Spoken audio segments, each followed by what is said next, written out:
کہ ایک تو سپریم جوڈیشل کونسل میں بڑی دھواں دھار قسم کی جو ہے وہ چیزیں ہمیں دیکھنے اور سننے کو ملیں گی۔ 100 ججز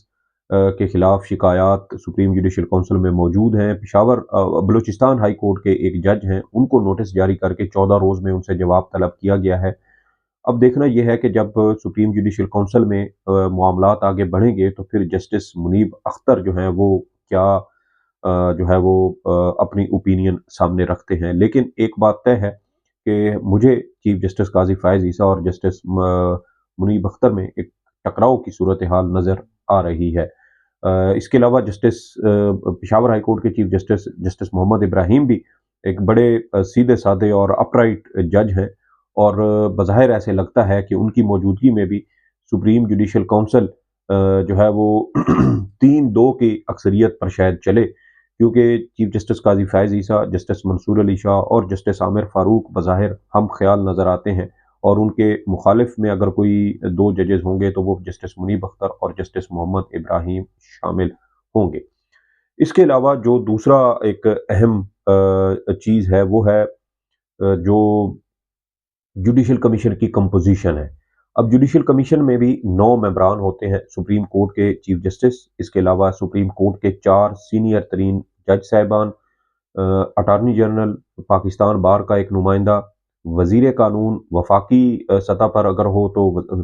وفاقی وزیر قانون، اور اگر کسی ہائی کورٹ کا معاملہ ہو، پشاور ہائی کورٹ یا صوبائی ہائی کورٹ جتنے بھی ہیں بشمول اسلام آباد، تو پھر اس پر متعلقہ جو صوبہ ہے اس کا وزیر قانون اس کا ممبر ہوتا ہے، اور ایک جو ہے وہ ریٹائرڈ جج بھی جوڈیشل کمیشن کے ممبر ہوتے ہیں۔ اب جسٹس سردار طارق مسعود صاحب کی ریٹائرمنٹ کے بعد اب جسٹس جو ہے وہ منیب اختر بھی اس کا حصہ ہوں گے جوڈیشل کمیشن میں، اور ججز کی تعیناتی کے حوالے سے بھی اب ہمیں ایک بار پھر شاید اختلافی نوٹ دیکھنے کو ملے۔ سابق چیف جسٹس عمر عطا بندیال صاحب کے دور میں تو یہ ہوتا تھا کہ قاضی صاحب جو ہے اور وہ خطوط لکھا کرتے تھے، اور ہم نے 2022 میں یہ دیکھا تھا کہ اس وقت کے چیف جسٹس عمر عطا بندیال کے دور میں جوڈیشل کمیشن اجلاس کی آڈیو پبلک کرنا پڑی تھی، اور ججز کے چیف جسٹس قاضی فائز عیسیٰ اور ان کے جو دیگر ہم خیال ججز ہیں انہوں نے اس معاملے کے اوپر خطوط لکھے تھے، اور بہت زیادہ معاملے کو اچھالا گیا تھا۔ اب جسٹس منیب اختر بھی ہوں گے، اور جوڈیشل کمیشن کی بھی کمپوزیشن جو ہے وہ تبدیل ہوگی، تو کافی دلچسپ ہمیں صورتحال بنتی ہوئی نظر آئے گی، اور بظاہر ایسے لگتا ہے کہ جسٹس منیب اختر صاحب کے جو نوٹ ہیں وہ اب ہمیں دیکھنے کو ملیں گے، اور جیسے خطوط یا نوٹ جسٹس اعجاز الاحسن کی جانب سے سپریم جوڈیشل کونسل میں سابق جج جسٹس ریٹائرڈ مظاہر نقوی کے خلاف اپنے ایک اختلافی نوٹ سامنے آیا تھا، اور انہوں نے جوڈیشل کونسل کی کارروائی کے اوپر سنگین اعتراضات اور سوالات اٹھائے تھے، اور ان کی جانب سے کہا گیا تھا کہ ان کے مطابق جوڈیشل کونسل کی کارروائی طے شدہ ضابطوں کے مطابق نہیں چلائی جا رہی، لیکن ان کے تمام تر اعتراضات کے باوجود جوڈیشل کونسل نے جسٹس ریٹائرڈ مظاہر نقوی کے خلاف کارروائی کی، انتقامی کارروائی میں اسے کہوں گا، کیونکہ وہ ریٹائر ہو چکے تھے، اور اس کے باوجود ان کو جو ہے وہ ان کا میڈیا ٹرائل کرنے کے لیے اور ان کے خلاف رائے دینے کے لیے عافیہ شہر بانو کیس سنا گیا، اس پر فیصلہ دیا گیا۔ اور تیسری اور اہم جو چیز اب ہمیں اس میں نظر آئے گی وہ یہ ہے کہ جو 3 رکنی انتظامی کمیٹی ہے سپریم کورٹ آف پاکستان کی، جو پریکٹس اینڈ پروسیجر قانون کے تحت بنائی گئی تھی، اب اس کی بھی کمپوزیشن تبدیل ہو گئی ہے۔ چیف جسٹس قاضی فائز عیسیٰ اس کمیٹی کے چیئرمین ہیں، اور سپریم کورٹ کے 2 سینئر ترین جج صاحبان بھی اس کمیٹی کے ممبر ہوتے ہیں۔ جسٹس سردار طارق مسعود کی ریٹائرمنٹ کے بعد اب جسٹس منیب اختر اس 3 رکنی انتظامی کمیٹی کے ممبر بنیں گے، اور اب جو وہ 3 رکنی کمیٹی ہے اس کے 3 ممبران ہوں گے چیف جسٹس قاضی فائز عیسیٰ چیئرمین کے طور پر، جسٹس منصور علی شاہ اور جسٹس منیب اختر۔ بظاہر یہاں پر بھی ہمیں 2-1 کی اکثریت نظر آتی ہے، اور معاملہ دلچسپ مجھے ہوتا ہوا یوں نظر آتا ہے کہ یہ جیسے جسٹس اعجاز الاحسن کی جانب سے دسمبر کے مہینے میں اپنے لکھے دوسرے خط میں یہ الزام لگایا گیا تھا کہ چیف جسٹس قاضی فائز عیسیٰ اور جسٹس سردار طارق مسعود اپنے طور پر کمیٹی کا جو ہے وہ اجلاس بلاتے تھے، اور جو جسٹس اعجاز الاحسن جو ان کے مخالف ہم خیال جج تھے ان کو نوٹس تک نہیں کیا جاتا تھا، ان کو بتایا تک نہیں جاتا تھا، اور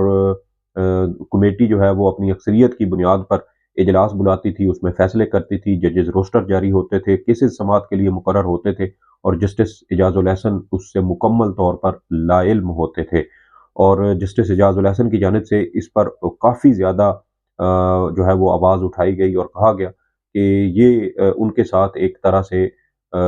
جو امتیازی سلوک روا رکھا جا رہا ہے۔ اور جسٹس اعجاز الاحسن کی جانب سے تو یہ بھی کہا گیا تھا کہ جمعے کے روز جب سپریم جوڈیشل جو 3 رکنی انتظامی کمیٹی تھی اس کا اجلاس اس وجہ سے ملتوی کر دیا گیا کہ جسٹس سردار طارق مسعود صاحب جو تھے وہ بیمار تھے، اور اسی وجہ سے جسٹس اعجاز الاحسن نے بھی کہا کہ جو کمیٹی کا اجلاس ہے وہ آئندہ ہفتے رکھ لیتے ہیں۔ اور شام کو پھر جسٹس اعجاز الاحسن کہتے ہیں اپنے خاتمے کے شام کو پھر انہیں بتایا گیا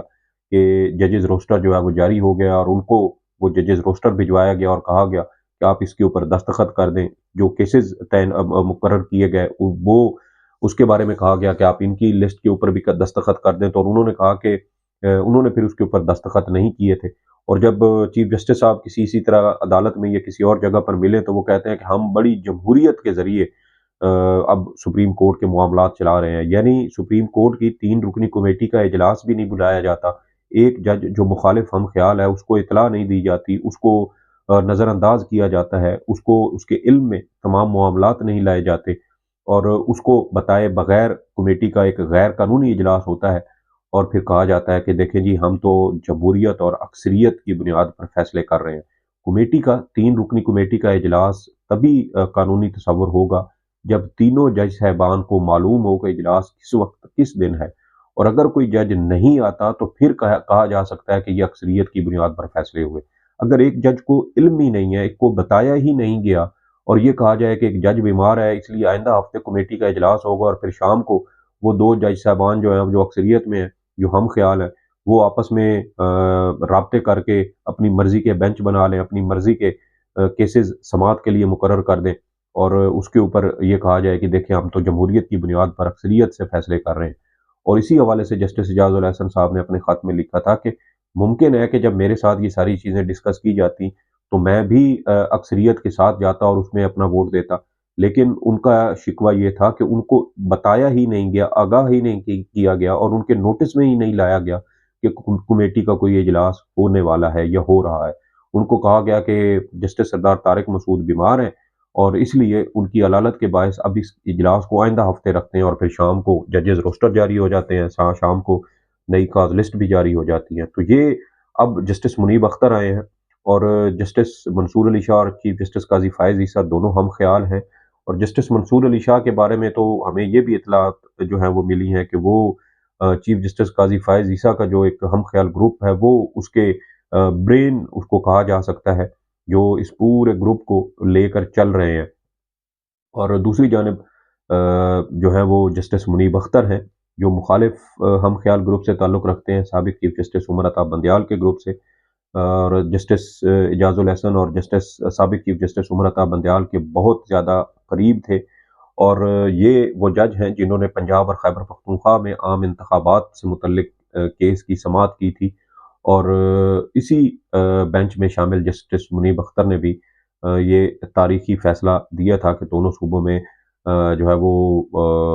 جو انتخابات ہیں وہ ٹائم پر ہونے چاہیے۔ اس کے علاوہ نیب ترامیم والے کیس میں یہ شاید جسٹس منیب اختر نہیں تھے، وہ چیف جسٹس کا عمر عطا بندیال، جسٹس اعجاز الاحسن اور جسٹس منصور علی شاہ صاحب تھے۔ لیکن بڑی اہم اب صورتحال ہونے جا رہی ہے، جسٹس منیب اختر کے آنے سے ایک بار پھر ہمیں اختلافی نوٹ بھی دیکھنے کو ملیں گے، شاید اختلافی خطوط بھی دیکھنے کو ملے، اور سپریم کورٹ میں ایک طرح سے مجھے ایسے لگتا ہے کہ آنے والے دنوں میں شاید جو اندر ایک لڑائی چل رہی ہے، 2 گروپ ہیں سپریم کورٹ میں، اور اب اس گروپنگ کی وجہ سے ایک بار پھر ہمیں کسی جو ایک تناؤ کی صورتحال ہے ممکنہ طور پہ ہمیں وہ بھی دیکھنے کو مل سکتی ہے۔ دیکھنا یہ ہے کہ اب آنے والے دنوں میں چیف جسٹس قاضی فائز عیسیٰ معاملات کو الجھانے کی بجائے سلجھانے کی کوشش کرتے ہیں، اور جسٹس منیب اختر کو بھی ساتھ لے کر چلتے ہیں، کیونکہ اب تک جو بڑے اہم کیسز سماعت کے لیے مقرر ہوئے ہیں اس میں جسٹس منیب اختر کو مکمل طور پر نظر انداز کیا جا رہا ہے۔ سابق چیف جسٹس عمر عطا بندیال پر یہ الزام لگایا جاتا تھا اور قاضی صاحب لگاتے تھے کہ اہم کیسز میں سینئر ججز کو نظر انداز کیا جا رہا ہے، اور اب جسٹس منیب اختر چیف جسٹس کے بعد تیسرے نمبر پر سینئر جج ہوں گے۔ اب دیکھنا یہ ہے کہ کیا ان کو بھی اہم کیسز دیے جاتے ہیں یا نہیں، لیکن چیف جسٹس قاضی فائز عیسیٰ کے عہدہ سنبھالنے کے بعد تقریباً 6 ماہ ہو چکے ہیں، اور ان 6 مہینوں میں قاضی صاحب نے کوئی بڑا اور اہم کیس جسٹس منیب اختر کے سامنے مقرر نہیں کیا، اور نہ ہی انہیں کسی ایسے بینچ میں شامل کیا ہے جس سے کسی قسم کی کوئی اختلافی رائے آنے کا بھی خدشہ ہو۔ حالانکہ سابق چیف جسٹس عمر عطا بندیال بھلے ہر بینچ میں اپنی اکثریت رکھتے تھے، لیکن وہ اختلافی ججز کو بھی بینچ میں شامل کرتے تھے، تاکہ اگر وہ اختلاف بھی کریں، اپنے اختلافی نوٹ بھی لکھنا چاہیں تو ان کو آزادی ہوتی تھی، وہ لکھ سکتے تھے۔ لیکن قاضی صاحب تو اختلافی رائے بھی برداشت کرنے کے روادار نظر نہیں آتے۔ اب دیکھنا یہ ہے کہ آنے والے دنوں میں سپریم کورٹ کے اندر یہ لڑائی بڑھتی ہے یا چیف جسٹس افہام و تفہیم کے ساتھ معاملات کو آگے لے کر چلتے ہیں۔ جو بھی اپڈیٹس ہوں گی آپ کے ساتھ شیئر کریں گے۔ اس ویڈیو کے بارے میں آپ کی جو بھی آراء ہوں، فیڈ بیک ضرور دیجیے گا۔ سعید بلوچ کو اجازت دیں۔ اللہ حافظ۔